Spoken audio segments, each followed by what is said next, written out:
salah seorang otak daripada gerakan Islam di sana. Namanya Dr. Muhammad Iqbal, seorang penyair dan orang ahli fikir. Antara lain saya petikkan kalimat-kalimatnya sebagai berikut. Inna karisatal muslimina fi hadzal 'asr annahum yahmiluna al-qulub wa la ya'rifuna al-mahbub. Innahum yamlikuna maddatal hubb wa la ya'rifuna man yushghilunaha bih wa yuwajjihunaha ilayh.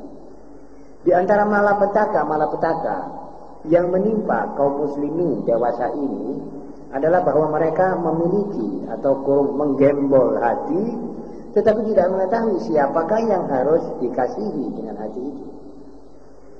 Mereka mengetahui arti kata cinta dan materi, jadi pokok materi cinta itu semua mengerti, tetapi tidak mengerti kepada siapa mereka harus pergunakan kecintaan itu. Dan terhadap apakah mereka harus mengarahkan kasih sayang itu. Ini musibah, ini cilaka namanya. Orang punya hati yang merupakan tempat cinta dan kasih, dia tidak tahu menggunakan kemana yang diletakkan kasih sayangnya ini. Nah, kalau orang sudah tidak tahu menaruh di mana, tidak tahu meletakkan sayang dan kasihnya, orang ini sering keliru. Nanti meletakkan kasih sayangnya kepada sesuatu yang keliru. Orang misalnya harus sayang kepada anak, dia tidak tahu menggunakan ini. Akhirnya kepada yang bukan-bukanlah dia kasih sayang. Orang yang mesti sayang kepada Allah, al-hubbu lillah wal bughdu fillah, tidak tahu itu. Akhirnya dia sayang karena dunia dan benci orang karena dunia. Sudah keliru. Karena kekeliruan-kekeliruan semacam ini, saudara-saudara, maka kehidupan kita tidak stabil. Ini secara tidak langsung merupakan rongrongan. Tapi Islam ini harus stabil. Umatnya harus benar hidup, tahu di mana meletakkan cintanya kepada Allah, kemudian kepada sesamanya Muslim. Sudah enggak saja ini. Allah nomor satu dan kepada sesamanya Muslim. Apakah orang yang Muslim yang boleh saudara cintai? Kalau saudara cintai dia, nasihati, itu juga cinta. Sudah jelas. Unsur akhaka zaliman atau mazluman. Saudaramu Muslim harus kamu bantu, baik dia zalim apa dia mazlum, baik dia menganiaya atau dianiaya, saudara bantu. Sahabat bertanya, ya Rasulullah, kalau itu Muslim dianiaya kita harus membantu dia, itu kami tidak paham. Tetapi bagaimana kami akan membantu dia waktu dia menganiaya? Nabi menjawab, cegahlah dia supaya tidak menganiaya. Itu sudah membantu. Jadi kalau saudara tahu saya akan menganiaya diri saya, bagaimana? Saya memangnya undang-undang orang untuk duduk main judi. Itu saudara mesti cegah saya bakal zalim kepada diri saya. Ini orang saya beri nafsa, saudara mesti datang, jangan, buyar, tidak boleh. Ini membantu saya. Dan Muslim itu namanya cinta. Ini cinta diperintahkan oleh Allah. Kita mesti tahu meletakkan cinta di mana dengan hati yang ada pada kita. Dan arti kata cinta yang sebenarnya yang sudah kita jelas mengerti. Kalau tidak begitu berarti kita akan mencintai sesuatu di luar real yang sebenarnya. Dan akan merupakan satu frikir. Dan frikir tidak akan membantu menstabilkan umat Islam. Saudara-saudara, beginilah isi diktat yang ke-51 dengan komentar-komentarnya. Semoga saudara sudah paham jelas. Dan kalau belum jelas, saudara boleh tanya pada majelis yang akan datang kalau kita insya Allah sama-sama panjang umur berada di tempat yang baik ini. Dan jangan ada yang salah paham dan salah terima hal ini. Saya cuma bermaksud mengungkapkan Islam dan segala segi-seginya. Hukumnya di dalam beberapa masalah sudah kita sebut. Dan persoalan-persoalan seperti ini juga perlu saudara ketahui. Setidak-tidaknya mengetahui siapa lawan, siapa kawan. Memang ini perjuangan. Tidak apa-apa. Jangan ada orang ragu. Jangan ada lawan pun mesti mengerti hal ini. Kalau dia memang menempatkan diri di lawan, dia mesti tahu bahwa ini lawan. Dia benar ini. Harus begitu, sportif. Tidak menjadi soal. Saudara-saudara, kalau tidak ada pertanyaan, marilah kita bersama-sama membaca lebih dahulu Fatihah untuk keberesan segala ehwalnya kaum muslimin sedunia dan selamatnya kita semua di dunia sampai akhirat. Al-Fatihah.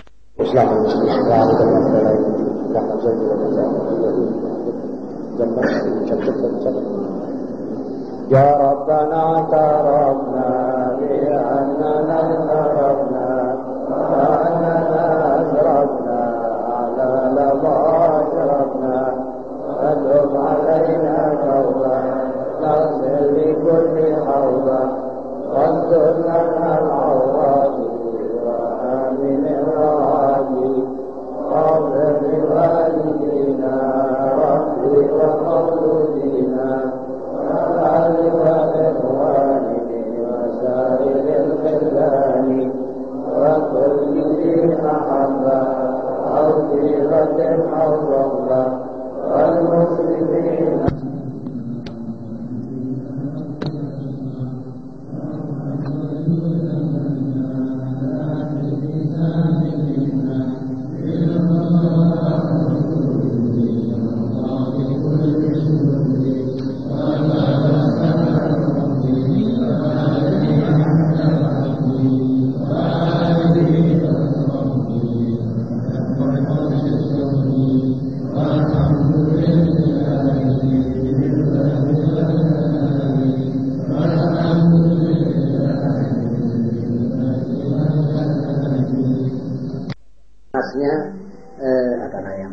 Badan ayam, lalu ditaruh 21 hari menetes. Saudara, dianggap orang pintar dalam mencari cara supaya produksi ayam lebih banyak.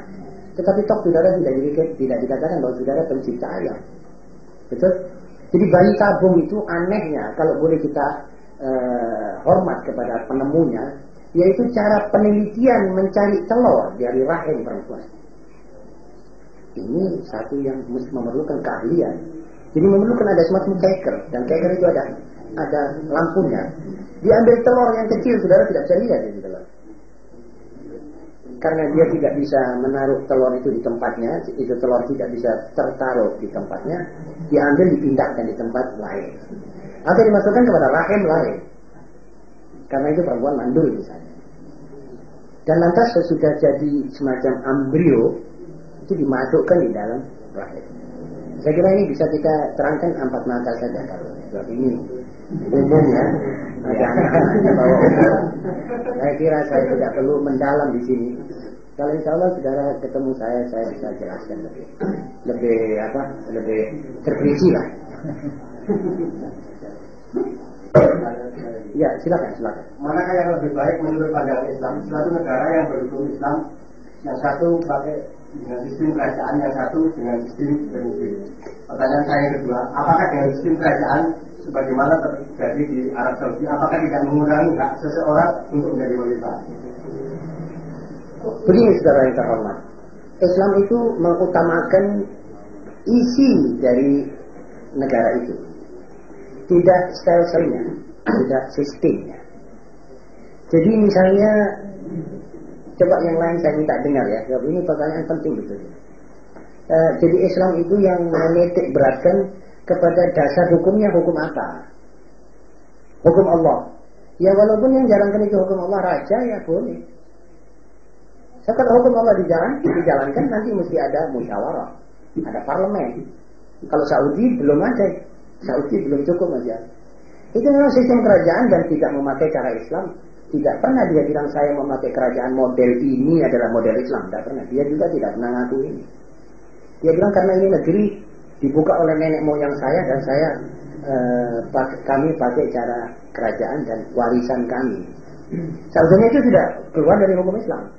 Tetapi kalau Islam tidak menentukan republik atau kerajaan, cuma yang penting buat Islam ini loh jalankan isinya ini. Kamu raja yang menjalankan atau kamu presiden yang menjalankan, dua-duanya mesti menjalankan hukum ini. Jadi sistemnya yang penting adalah isinya. Jadi Islam tidak ikut campur. Kalau itu memang negara itu menjalankan hukum Islam, tapi minta kerajaan, seluruh rakyat mufakat dengan kerajaan, silakan. Tidak diharamkan di kerajaan. Sebab Islam tidak menentukan. Nah, seperti juga pakaian perempuan. Islam tidak menentukan kelirnya ini harus yang tidak. Islam menentukan tempat-tempat tertentu tutupan. Kami Allah mengerti. Kami yang menciptakan kamu wahai perempuan, dan kami yang menciptakan kamu wahai lelaki. Kalau perempuan dibukakan dia punya badan, ini laki-laki nanti akan termasyghul pikirannya. Ini memang betul. Jadi garis-garis tertentu tutupan, titik. Kelirnya, caranya, modelnya itu terserah pada saudara. Begitu Islam. Jadi Islam ini betul-betul progresif. Dan kalau saudara tinjau nanti, kenapa justru lehernya perempuan ditutup? Kenapa gegernya harus ditutup? Kenapa dadanya harus ditutup? Nanti ada jawaban dari ilmu-ilmu yang menyangkut bidang itu. Kalau tidak ditutup, nanti pemuda-pemudanya tidak bisa beres. Saudara tahu kenapa ini kerusakan di Eropa? Kerusakan Eropa ini karena perempuan keluar. Ini diakui oleh salah satu perempuan Amerika yang masuk Islam, namanya Maryam Jamila. Saya ada fotonya. Kalau saudara lihat fotonya itu orang, saudara tidak lihat mukanya. Dia pakai kudung. Saya pernah hidup setengah telanjang menurut ajaran kaum Yahudi yang biadab, yang menelanjangi kita, kaum wanita, untuk ditonton oleh manusia-manusia laki hidung belang. Akhirnya kami dijual belikan. Kami disuruh dansa lincak-lincak telanjang, namanya striptease dance. Kami diupah sedikit. Kami dikasih gaji sedikit sekali. Gaji itu habis dengan make up saja. Kami